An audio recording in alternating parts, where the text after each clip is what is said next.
Ubwami bw'ibikoko igice ca kane. Ubwami bw'ibikoko intare, inkoko n'imfyisi. Tugiye kuraba igice ca kane ndibaza mwese igice ca gatatu aho cahereye muravyibuka. Ifyisi n'imbwebwe aho vyaturira impande y'inzu y'inkoko n'impande y'inzu y'ikiraro. Uyu munsi tugiye kuraba igice ca kane citwa ijwi ry'ijoro cangwa ijwi ry'umwijima. Inyuma y'ivyo bitero vy'umuriro ijoro ryari rirerire cyane. Imvura yaraguye gatoyi, umuyaga urahuhuta ubabaje nkaho ishamba ryari rifise ibanga rikomeye cyane. Inkoko mu kazu kayo gatoya ku bwami yasenze mwijwi ritoya mu mutima, irasenga buke buke ati: ewe muremyi w'ibiremwa byose, mpishurira ukuri. Maze muri iryo joro nyene igihuna kizwi ku izina ry'igihuna kigwaneza ama igihuna c'umusaza kimanuka bucece no ku gisenge ciwe.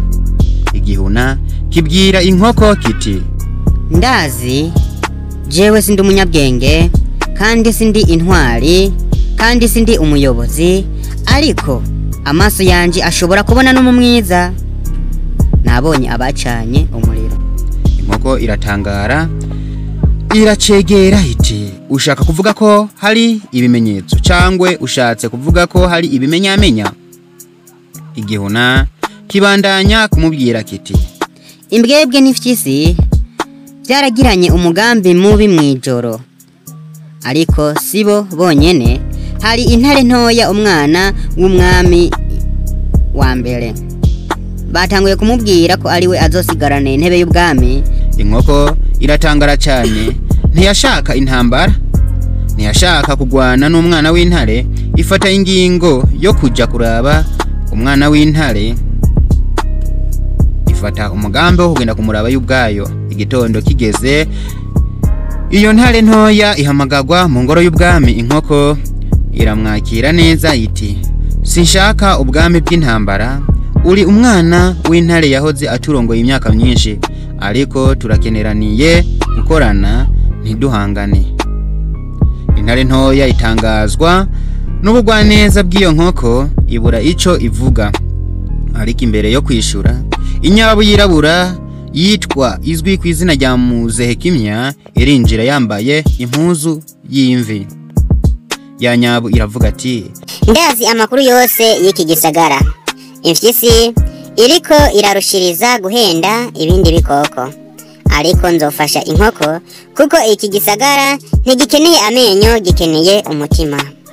Ibikoko byose vyari hafi biraba Muzehekimya byarikanze. Iyo nyabu ntiyari umunyamigani, ntiyari umurongozi, ariko yari izwi kubera imyaka myinshi yamaze ari umunyabwenge. Yari ifise n'ubushobozi bwo kumva inzoka iri kure. Inkoko iti: Muzehekimya, guhera uno munsi uzoba umujanama wanje akomeye. Turakeneraniye kandi turakeneye ijwi ry'ubwenge.